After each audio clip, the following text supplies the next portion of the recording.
University में form apply करने पर, जैसे एग्जाम फॉर्म अप्लाई करते हैं, जस्ट लाइक करने पर वहाँ पर नो रिकॉर्ड फाउंड दिख रहा है, या फिर किसी का कोर्स का वहाँ पर चूज ही नहीं हो रहा है। और दोस्तों अगर आपको हो भी गया तो पेमेंट आपका फंस गया है। तो दोस्तों ऐसे ढेर सारे अपडेट है जो कि मैं आज आप लोग को दूंगा इस वीडियो में। और ये काफ़ी छोटी वीडियो है, लेकिन छोटी वीडियो में काफ़ी इन्फॉर्मेटिव मिलेगी आपको, ताकि देख। तो फ्रेंड्स शुरुआत करते हैं सबसे शुरू से, ठीक है, ताकि आपको मेरे वीडियो को देखने के बाद में कोई भी दिक्कत या फिर कन्फ्यूजन हो ही ना। शुरू कर तो यहाँ पर सबसे पहला दिक्कत है कि जैसे ही स्टूडेंट्स क्या करते हैं, पाटलिपुत्र यूनिवर्सिटी में एग्जाम फॉर्म अप्लाई कर देते हैं, और एग्जाम फॉर्म अप्लाई करने के बाद पेमेंट जब आते हैं तो पेमेंट में उनका कुछ इस टाइप से लिख रहा है, transaction has been tampered, please try again. दोस्तों अगर आपका भी कुछ इस तरह से लिख रहा है तो आप ये बात समझ जाइए दोस्तों कि आपका ये वाला जो है साइट जो है इसमें अभी एरर है, आपके डॉक्यूमेंट या फिर आपके साइट में कोई दिक्कत नहीं है, ये पाटलिपुत्र यूनिवर्सिटी की तरफ से है। तो फ्रेंड्स इसको जो है अगर आप 1 से 2 बार ट्राई करते हैं, कोशिश में करें कि इसको डेस्कटॉप मोड में देखिए, यहाँ पर कोना पर क्लिक कीजिएगा और डेस्कटॉप मोड में क्लिक करके 1 से 2 बार ट्राई कीजिए। अगर उस टाइम एट ए टाइम नहीं भी हो रहा है तो दोस्तों आप 1 से 2 घंटे बाद ट्राई कीजिए, ये खुल जाएगा। इसमें साइट में प्रॉब्लम है, इससे कुछ नहीं होगा, ठीक है, इससे घबराने की जरूरत नहीं है। अब आते हैं फ्रेंड्स दूसरी प्रॉब्लम आपको। तो यहाँ पर फ्रेंड्स दूसरी प्रॉब्लम है स्टूडेंट्स को कि सर ये बताइए मुझे कि मेरा जो सेशन, देखिए सबसे बड़ी दिक्कत है सेशन वालों को, ये समझ रहे हैं वो कि सर ये बताइए कि मैं 2020 में ही एडमिशन लिया हूँ और वहाँ पार्ट 1 दिखा रहा था, क्या मेरे लिए है एग्जाम फॉर्म मैं भरूँ?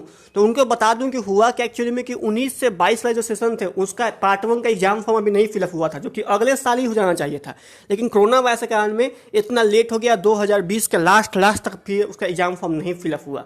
तो ये आप लोग नहीं है, ये बस 2019 से 22 वालों सेशन के लिए है, और एक है 2018 से लेकर आप लोग को 21 वाले सेशन के लिए। 2020 वाले गलती से भी आकर यहाँ फॉर्म अप्लाई मत करना, नहीं तो फिर आप लोग बुरे फंसोगे। अब फ्रेंड्स यहाँ पर पूछते हैं कुछ लोग कि सर ये बताइए मुझे, यहाँ पर लिख रहा है बीए ऑनर्स, बीए जनरल, इसमें क्या अंतर है? देखो एक्चुअली में क्या है कि जब जाओगे कोर्स के ऊपर में, तो कोर्स में क्या होता है कि आप लोग को 2 चीज दिख जा रहा है, एक दिख रहा है जनरल और एक दिख रहा है ऑनर्स। मैं आपको दोनों में अंतर समझा दूं।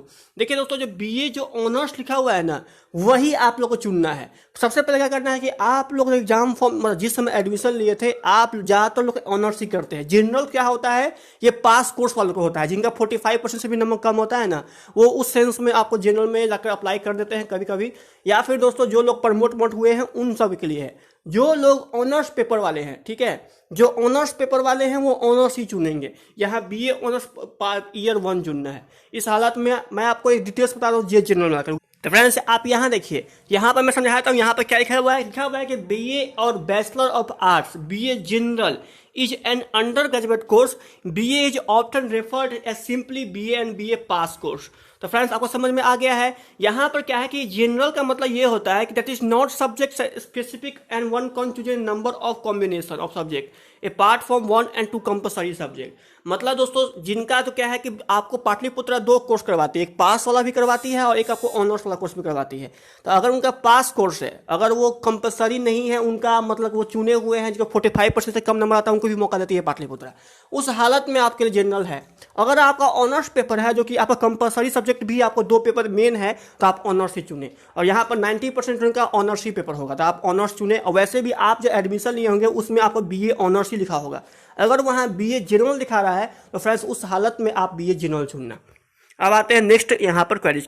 अब फ्रेंड्स यहाँ देखिए पाटलिपुत्र यूनिवर्सिटी है, उसमें आप लोग का यहाँ पर इस तरह से जो लोग पार्ट 1 का एग्जाम दे रखे हैं, पार्ट 2 का एग्जाम फॉर्म भर रहे हैं, उनको मार्कशीट अपलोड करनी है अपनी। देखो इस तरह से यहाँ पर आपको मार्कशीट ऑनलाइन वाली हो या फिर ऑफलाइन वाली हो, उसको कोई दिक्कत नहीं है। ये वाली इस तरह की होगी दोस्तों, आप लोग को इसी तरह का यहाँ पर डाउनलोड कर लेनी है। ये ऑनलाइन भी आपको चाहे तो डाउनलोड कर सकते हैं, या फिर ऑफलाइन भी आप लोग मतलब मिल गया हो कॉलेज से तो वो भी अच्छा है आपका। तो ये वाली आपको यहाँ पर ये मतलब करनी है। कुछ लोग कह रहे थे सर कौन सा मार्कशीट होता है पता नहीं, इसलिए मैं आपको यहाँ पर सैंपल उसका दिखा दिया हूँ। आइए चलते हैं नेक्स्ट। अब फ्रेंड्स यहाँ पर कुछ लोग पूछ रहे थे सर क्या फॉर्म भरने के बाद कॉलेज जब जाएंगे तो वहाँ पर कौन कौन डॉक्यूमेंट ले जानी है, बहुत लोग पूछ रहे थे इसके बारे में। तो फ्रेंड्स मैं इसको आपको अपडेट देता हूँ। सबसे पहले बात दोस्तों कि आपको लास्ट डेट तो यहाँ पर 28 तक है, लेकिन विलम्ब शुल्क के साथ आपको 29 तक है, 30 तक है।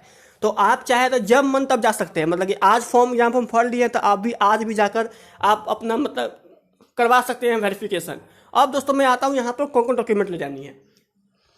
तो फ्रेंड्स यहाँ देखिए लिखा गया यहाँ पर कि आपको पारंपरिक विषयों के विद्यार्थी महाविद्यालय के स्नातक में स्नातकोत्तर प्रक्रिया काउंटर पर तथा व्यावसायिक कोर्स के छात्र अपने विभाग में जाकर जमा करें। सबसे पहली बात दोस्तों, आपका बीएससी मैथ ऑनर्स है या फिर एमएससी है, जो भी कोर्स का होगा आपका पार्ट 1 पार्ट 2 वाले, तो आपके कॉलेज में उस सभी का अलग अलग डिपार्टमेंट होता है, विभाग होता है, तो उसी विभाग में जाकर आप लोग को वो सबमिट करनी है।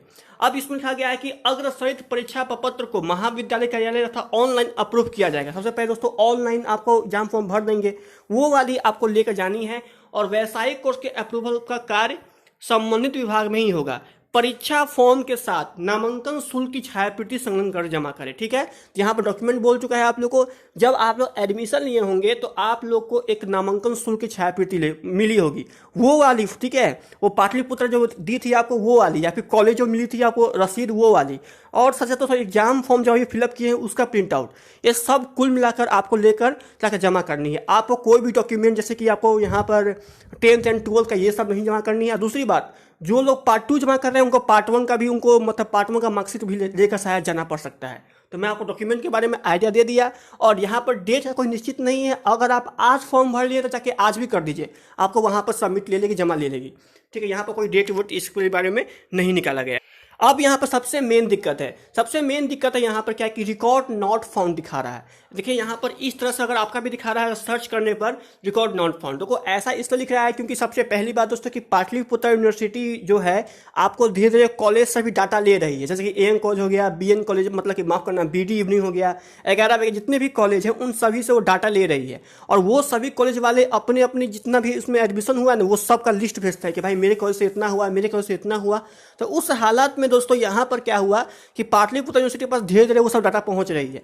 तो अगर आपका भी नॉट रिकॉर्ड फाउंड दिख रहा है तो आप एक घंटे बाद या फिर 2 घंटे बाद या फिर 1 दिन के बाद ट्राई कीजिए, क्योंकि डेट 28 तक है तो निश्चिंत से भरेगा फॉर्म। अगर आपका नॉट रिकॉर्ड फॉर्म लगातार लिख रहा है, इसका मतलब ये हुआ फ्रेंड्स कि आपका पाटलिपुत्र को आपको एक मेल करना पड़ेगा, लेकिन सबसे पहले 2 दिन तक चेक कर लेना, उसके बाद ही पाटलिपुत्र का जो हेल्पलाइन नंबर है वो आपको जारी किया गया है इसी के ऊपर में, वो तो लगेगा नहीं, लेकिन पाटलिपुत्र का मेल कर सकते हैं। उस हालात में पाटलिपुत्र के जो रोल नंबर है मतलब कि जो आपको 19 जिंगर का है उस पर गौर करेगी और फिर से देखेगी। और नहीं तो दोस्तों आप एक काम और करिएगा कि आप शायद मेरे ख्याल से एग्जाम टाइम कोर्स और सर्च इनमें आप गलती डाल दे रहे हैं। ठीक है, ऐसा हो सकता है कहीं आप गलती अपना रोल नंबर डाल रहे हैं, मांग रहा है वहां पर आपको लोग का रजिस्ट्रेशन नंबर और आप लोग डाल दे रहे हो यहाँ पर अपना 90G वाला, तो हो सकता है उस कारण भी आपको यहाँ पर दिक्कत हो सकता है। तो आप अपना सब कुछ रीचेक कर लीजिए। अगर उस हालत में नॉट रिकॉर्ड फॉर्म दिख रहा है तो आपको पाटलिपुत्र को मेल करना पड़ेगा, या फिर दोस्तों हो सके तो पाटलिपुत्र के महाविद्यालय में आपको जाना पड़ सकता है। चलिए दोस्तों आप चलते हैं नेक्स्ट। अब फ्रेंड्स यहाँ पर नेक्स्ट एक और प्रॉब्लम मेरे पास आई है कि व्हाट्सएप से मैंने उठाया है। वहाँ पर कुछ लोग पूछ रहे हैं कि सर आप ये बताइए यहाँ पर कि ये URN नंबर क्या होता है, या फिर ये रोल नंबर कहाँ से लाएंगे, स्टूडेंट रजिस्ट्रेशन नंबर कहाँ से लाएंगे। तो सबसे पहली बात दोस्तों आप लोग बता दूं आप लोग का कि जो स्टूडेंट आपको जो है ना आपको मतलब रजिस्ट्रेशन नंबर वो आपको इस टाइप, वो देखिए दोस्तों आपको इस टाइप का होगा, जिसमें आप लोग को देखिए यहाँ पर रोल नंबर भी दिख रहा है आपको। ठीक है, ये रोल नंबर जो है दोस्तों एक्चुअली में यहाँ पर पार्ट 2 वालों को ही मिलता है, पार्ट 1 वालों को एग्जाम तो हुआ नहीं अभी, तो मेरे ख्याल से उनका नहीं ही होगा, मेरे ख्याल से उनको लग रहा है।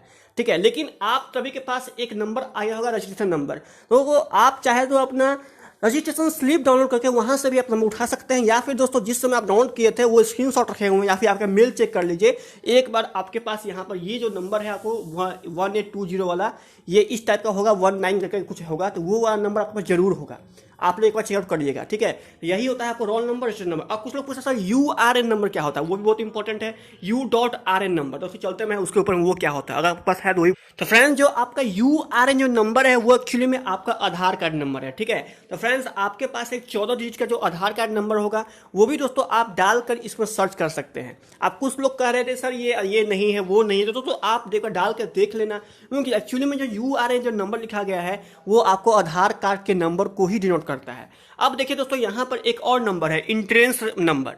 अब ये क्या दोस्तों होता है, तो फ्रेंड्स ये क्या होता है, ये जो लोग इंट्रेंस एग्जाम दिए होंगे BCA इसे तो ये सब 11 वगैरह, तो उन लोगों को फॉर्म के नंबर एक नंबर मिला होगा, वो भी नंबर चाहे डाल के यहाँ पर सर्च कर सकते हैं। तो आपके पास 3 से 4 ऑप्शन है, या तो अपना रोल नंबर डाल दीजिए, या तो अपना डाल दीजिए आपको मतलब कि रजिस्ट्रेशन नंबर, या फिर अपना आधार कार्ड नंबर डाल दीजिए, या फिर दोस्तों अपना इंट्रेंस नंबर डाल दीजिए, जो है दोस्तों वहाँ पर लिख कर सर्च कीजिए। लेकिन अगर आपको तभी नॉट रिकॉर्ड फॉर्म दिख रहा है, इसका मतलब दोस्तों पाटलिपुत्र से संपर्क करना पड़ेगा, जो कि ppu@mail.com करके जो मेल है उनका, उस पर मेल कीजिए, उसको 2 दिन के अंदर में आपको एक केस नंबर मिल जाएगा, और 2 दिन के नंबर पर आपके जो है से रिप्लाई।